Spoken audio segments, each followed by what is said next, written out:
خواتین و حضرات، اب اس جلسے کا دوسرا دلچسپ پہلو جو ہے اور دوسرا جو سیشن ہے وہ سوالات و جوابات کا سیشن ہے۔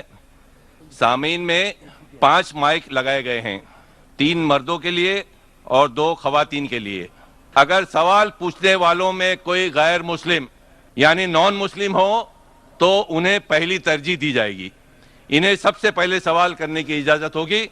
تو میں تمام ہندو بھائی، کرسچن بھائی جو ادھر یہاں موجود ہیں وہ سامنے آ سکتے ہیں، ان کو پہلے پریفرنس دیا جائے گا اور ان کے لیے قطار کی بھی پابندی نہیں ہے۔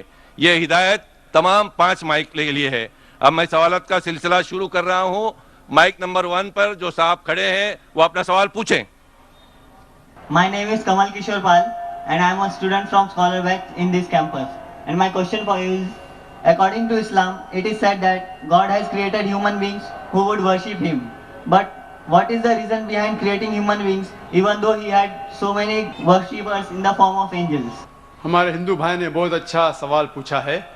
اس نے کہا کہ خدا نے انسان کو بنایا ہے تاکہ وہ خدا کی عبادت کر سکے۔ ایسا ہی کہا گیا ہے قرآن میں بھی، سورہ دھریات میں، سورہ نمبر 51 آیت نمبر 56 میں، وَمَا خَلَقْتُ الْجِنَّ وَالْإِنسَ إِلَّا لِيَعْبُدُونَ۔ اللہ تعالیٰ فرماتے کہ ہم نے جن اور انسانوں کو بنایا ہے صرف اللہ کی عبادت کے لیے۔ تو سوال ہے ہندو بھائی کا، بہت اچھا سوال ہے کہ اللہ تعالیٰ کو عبادت کی ضرورت کیا ہے؟ اتنے چیز ہے، فرشتے ہیں، تو انسان اللہ کی عبادت کیوں کرے؟ کیا اللہ کو ضرورت ہے؟ بہت اچھا سوال ہے، بہت اہم سوال ہے۔ مثال کے طور پہ ہم کہتے ہیں اللہ اکبر، اللہ بڑا ہے، اللہ مہان ہے۔ ہم اللہ مہان بولنے سے اللہ مہان نہیں ہو جاتا ہے۔ ہم بولے یا نہ بولے اللہ مہان ہے، اللہ اکبر ہے۔ ہم چاہے بولے یا نہ بولے اللہ کو فرق نہیں پڑتا۔ اگر ہم نہیں کہیں گے اللہ اکبر تو کیا اللہ نیچے ہو جائیں گا، اللہ کم ہو جائے گا؟ نہیں۔ کیوں ہم کہتے ہیں کہ اللہ مہان ہے؟ اللہ تعالیٰ فرماتے ہیں سورہ فاطر سورہ نمبر 35 آیت نمبر 15 میں لکھا ہے کہ اللہ doesn't require the creation but we require him۔ اللہ سبحانہ و تعالیٰ کو ہماری ضرورت نہیں ہے لیکن ہم کو اللہ کی ضرورت ہے۔ ہم اللہ سبحانہ و تعالیٰ کی تعریف کرتے ہیں، عبادت کرتے ہیں ہمارے فائدے کے لیے۔ مثال کے طور پہ جب بھی ہم کسی کی تعریف کرتے ہیں ہم اس کی بات مانتے ہیں۔ مثال کے طور پہ اگر آپ کی والدہ کو ہارٹ اٹیک ہوتا ہے اور آپ جانتے ہیں کہ ایک ہارٹ اسپیشلسٹ جو دنیا میں سب سے بہتر ہے وہ آپ کے پاس آتا ہے یا موجود ہے، اور ایک کویک ہے، ایک اجنبی انسان، اگر وہ اجنبی انسان آپ سے کچھ کہیں گا کہ آپ کے والدہ کو بچانے کے لیے یہ چیز کرو، اور ایک مشہور ہارٹ اسپیشلسٹ جو آپ بھی جانتے ہیں اگر وہ کہیں گا کہ آپ کے والدہ کو بچانے کے لیے یہ کرو، آپ کس کی بات مانیں گے؟ آپ مانیں گے ہارٹ اسپیشلسٹ کی بات۔ کس کی بات؟ Heart specialist. کیوں؟ وہ ہارٹ اسپیشلسٹ مشہور ہارٹ اسپیشلسٹ ہے۔ اسی طریقے سے ہم جب اللہ کی عبادت کرتے ہیں، ہم مسلمان، ہم اللہ کی تعریف کرتے، الحمدللہ رب العالمین الرحمن الرحیم مالک یوم الدین، سب تعریف کرتے ہیں اللہ کی۔ جب ہم تعریف کرتے ہیں کہ وہ حاکم ہیں، وہ رحمت والا ہے، وہ سب سے بڑا ہے، سب سے زیادہ جاننے والا ہے، تو اللہ کو تو فرق نہیں پڑتا ہے۔ لیکن ہم جب ان کی تعریف کرتے ہیں اس اللہ کی، تو اللہ جو اپنی کتاب قرآن مجید میں ہدایت دے رہا ہے ہم اس کے اوپر عمل کرتے ہیں۔ ہم جب اس کی تعریف کرتے ہیں تو ظاہر ہے کہ اس کی ہدایت کے اوپر بھی عمل کریں گے۔ تو ہم تعریف کر رہے ہیں ہماری بھلائی کے لیے، ہم اس کی عبادت کر رہے ہیں ہماری بھلائی کے لیے۔ اللہ کو فرق نہیں پڑتا، اللہ کو ہماری ضرورت نہیں ہے، ہمیں اللہ کی ضرورت ہے۔ تو ہم جب تعریف کرتے ہیں ہمیں پتا چلتا ہے قرآن میں اللہ کہتے ہیں شراب مت پیو، تو ہم شراب پینا چھوڑ دیتے ہیں۔ فائدہ کس کا ہوتا ہے؟ اللہ کا فائدہ ہوتا ہے ہمارا۔ ہم بیماری سے بچتے، سیروسس آف لیور سے بچتے، کینسر آف ویسوفیگس سے بچتے، کینسر آف لیور سے بچتے۔ میں سینکڑوں بیماری کے نام لے سکتا ہوں ڈاکٹر ہونے کے لائق، اگر آپ شراب نہیں پیتے۔ اللہ تعالیٰ کہتا ہے کہ جوا مت کھیلو، فائدہ کس کا ہے؟ ہمارا، اللہ کا تھوڑی۔ تو ہم اللہ کی عبادت کرتے ہیں ہمارے فائدے کے لیے تاکہ ہم آخرت میں سفلتا پائے۔ اللہ تعالیٰ کہتے ہیں سورہ ملک میں سورہ نمبر 67 آیت نمبر 2 میں، الذی خلق الموت والحیات، اللہ نے موت اور زندگی بنائی تاکہ وہ یہ جان لے کہ ہم میں سے کون اچھا ہے اور ہم اس امتحان میں سفلتا پا سکے. تو ہم اللہ کی عبادت کرتے ہیں ہمارے فائدے کے لیے, اللہ کو کوئی فرق نہیں ہوتا. Hope that answers the question.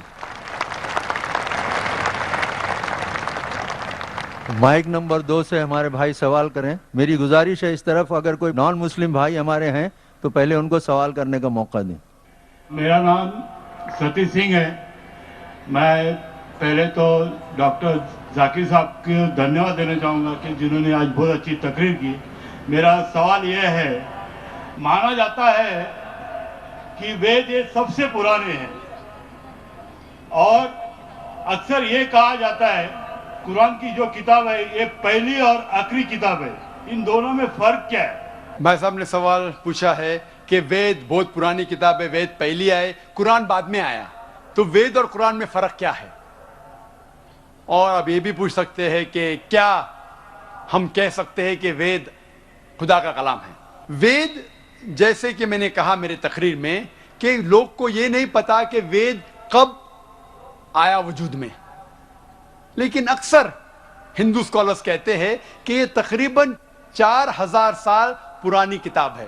قرآن مجید 1400 سال پرانی ہے, تو ظاہر ہے کہ وید پہلے آیا ہے. قرآن مجید میں لکھا ہے سورہ رعد میں سورہ نمبر 13 آیت نمبر 38 میں, لِكُلِّ اجلٍ کتاب, ہر دور میں اللہ نے ایک کتاب نازل کی. نام سے صرف 4 کتابوں کا ذکر ہے, توراہ, زبور, انجیل اور قرآن. توراہ وہ وحی ہے, وہ کتاب ہے جو اللہ تعالیٰ نے موسیٰ علیہ السلام پہ نازل کی.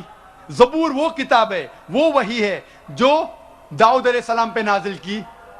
انجیل وہ کتاب, وہ وحی ہے جو اللہ سبحانہ و تعالیٰ نے عیسیٰ علیہ السلام پہ نازل کی. اور قرآن مجید اللہ سبحانہ و تعالیٰ کی آخری کتاب, آخری وحی ہے جو آخری پیغمبر محمد صلی اللہ علیہ وسلم پہ نازل کی. لیکن نام سے صرف 4 کتابوں کا ذکر ہے قرآن میں, لیکن قرآن میں لکھا ہے کہ اللہ تعالیٰ نے کئی کتابیں بھیجی, صحف ابراہیم اور کئی کتابیں. تو آپ کا سوال ہے وید اور قرآن میں فرق کیا ہے؟ جتنے بھی کتابیں قرآن مجید کے پہلے آئے وہ صرف اپنے لوگوں کے لیے آئے تھے, اور وہ سارا پیغام جو کتاب میں لکھا ہے اس کتاب میں وہ محدود تھا صرف ایک وقت کے لیے. مثال کے طور پہ انجیل نازل کیا اللہ نے عیسیٰ علیہ السلام پر, صرف تھا بنی اسرائیل کے لیے, سارے انسانیت کے لیے نہیں تھا. لیکن کیونکہ قرآن مجید آخری کتاب ہے اللہ کی, وہ صرف مسلمانوں یا عربوں کے لیے نہیں, سارے انسانیت کے لیے ہے. پہلا نقطہ یہ جاننا چاہیے کہ وید کا ذکر قرآن میں نہیں ہے لفظ سے. یہ کہا گیا ہے کہ ہر دور میں کتاب آئی, تو ظاہر ہے کہ ہندوستان میں بھی شاید کوئی کتاب آئی. کون سی کتاب ہے ہمیں نہیں پتا. وید کا ذکر نہ قرآن میں ہے نہ صحیح حدیث میں.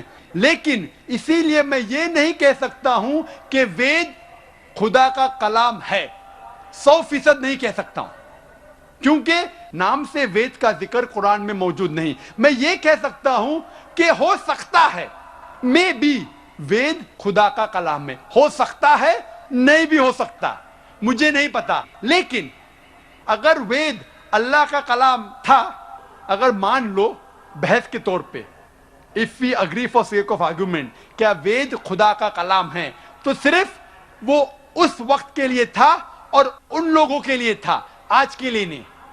آج ہمیں ماننا چاہیے آخری کلام, آخری کتاب قرآن مجید میں. وید اگر مان لو خدا کا کلام تھا بھی تو صرف اس وقت کے لیے تھا اور ان لوگوں کے لیے تھا.